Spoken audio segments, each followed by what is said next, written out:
Бірінші өлшем табанның ұзындығы. Мысалға, менде 25/5 екен. Екінші өлшем мына соңғы кішкентай саусақтың бойымен, егерде табанымды бетіп қойсам, мінекей шығып тұрған сүйектен 23 сантиметр.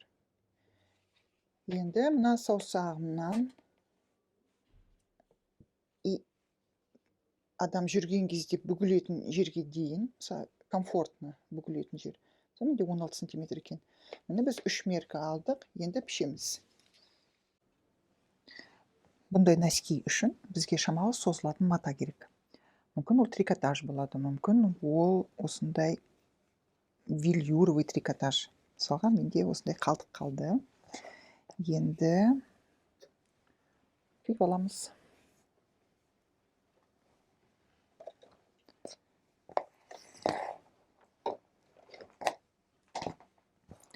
Қараймын матаның.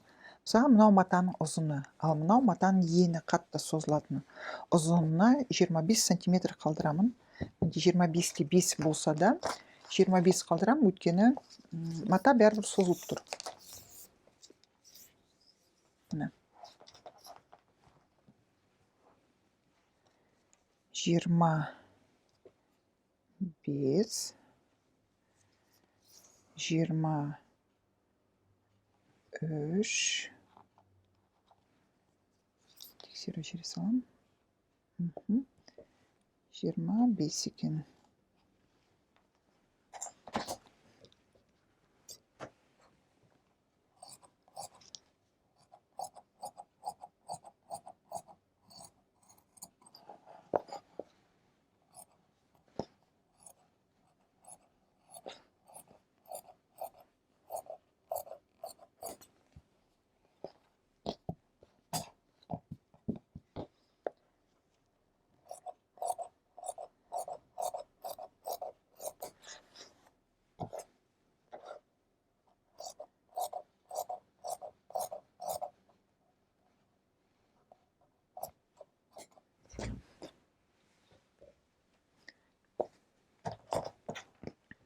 Мына ұзыны 25 болды, ені 23 болды. Енді бізде үшінші меркамыз бар. Үшінші меркам менде 16 сантиметр болды. Енді қараңыз, матаны бүктім.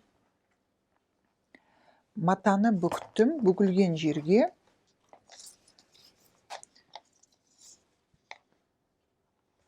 мына бүгілгеннің басынан 16 сантиметр қалдырдым. Міне 16 сантиметр. Мына ұзындық. Осы 16-дан 2 сантиметр төмен түсем. 2.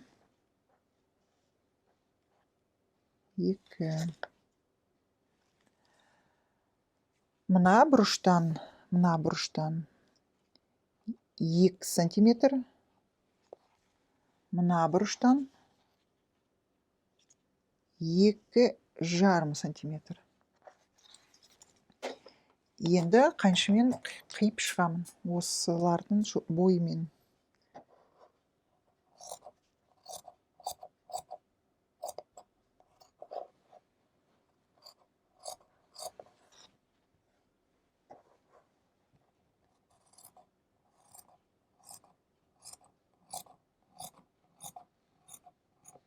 Мына 2 сантиметр қиылды.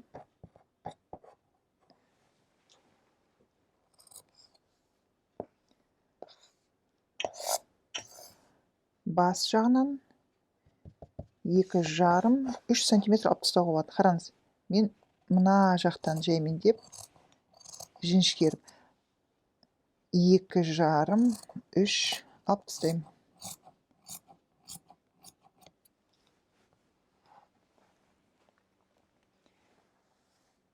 Носкиді қазір осының бойымен тігіп шығам. Тігерден бұрын тағы да бір өлшемді алуға дайындаймыз. Ол үшін мінекей матаның ұзыны бар ғой, және міне матаның ұзыны онша қатты созылмайды, және матаның ені. Осы енін қоямыз да міне енін қоямын да. Мен мына ұзындыққа қиып аламын. Қараңыз. 10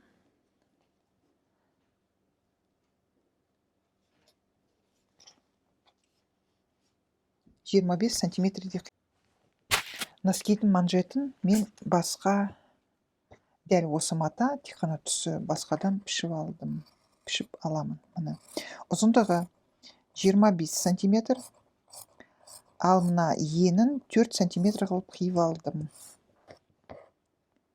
Қараңызшы, мата қалай айналып кетіп жатыр ішіне. Трикотаж.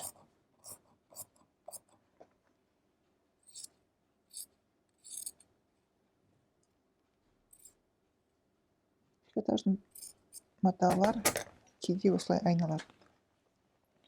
Міне ободок дайын тұр. Ободок, манжет. Енді мен зигзагпен бұны тігіп шығамын.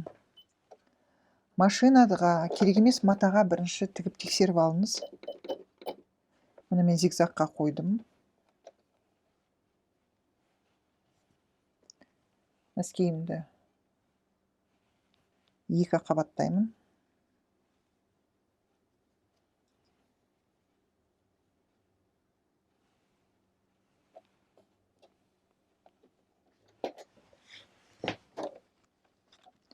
Жіп лапканың астында тұрған дұрыс.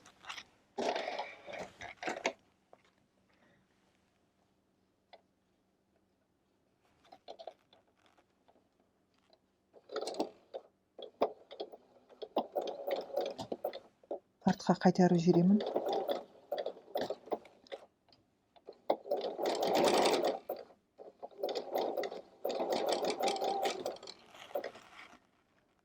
Астындағы матасын қадағалап отырамын.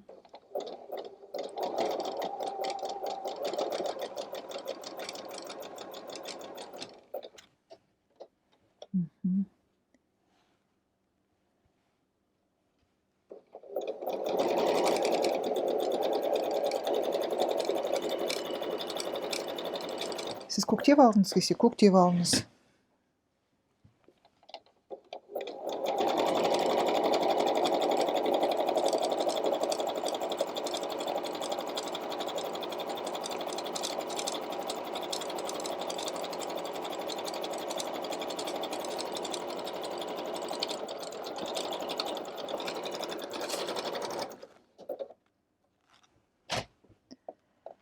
Енді мынаған айналдыра манжетті тігеміз. Манжет менде басқа түстен.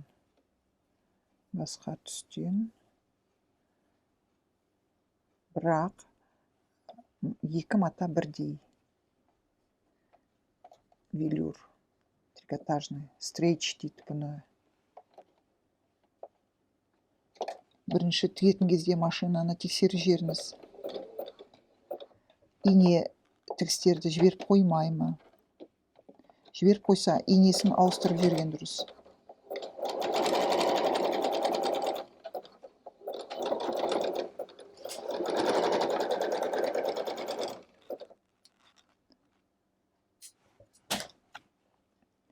Мына мен тігістерім қандай. Қараңыз, енді қалың болып кетпес үшін қараңыз. Мына жақты бері қарай аудардым. Осылай аударып қоямын да. Қараңызшы, сол кезде бұл жұқалау. Осыны тігемін.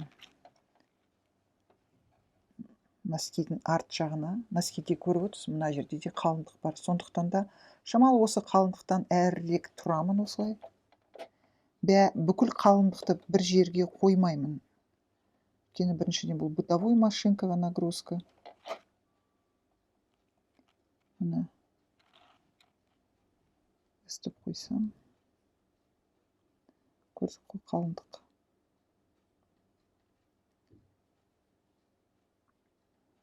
Мына шамалы.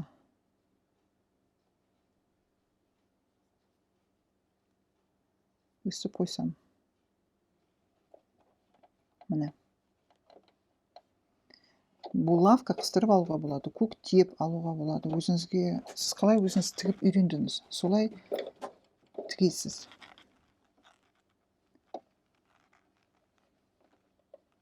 Болды, қоса қоямыз, айналдырамын. Мысалы, мен өз машинамды білемін да, сондықтан да шамалы қолмен бірнеше тігісті жасаймын. Қалың жерлерді өтіп кетемін.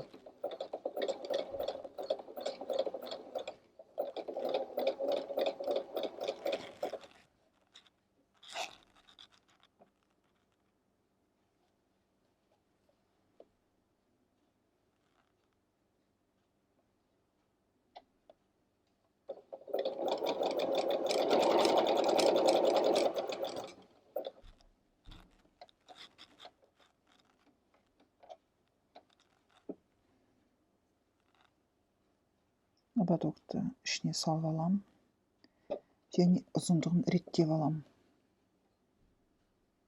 Бұл ұзындық қай жерге кетсе екен.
Негізінде бәрін бір түстен тіккен дұрыс. Мен видео үшін, сіздерге көрсету үшін екі түрлі матадан тігіп отырмын. Өйткені видеода бәрі қап-қараңғы болып дұрыс көрінбеуі мүмкін. Мына қалың жерге келдім.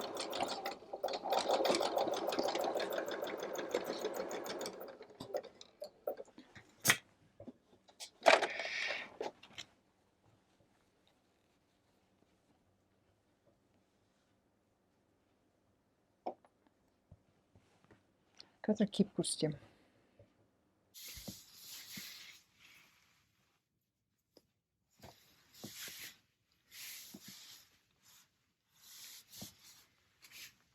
Ыңғайлы, тез. Бірақ шамалы тігістің орны сезіледі. Дұрыс қой, зигзаг.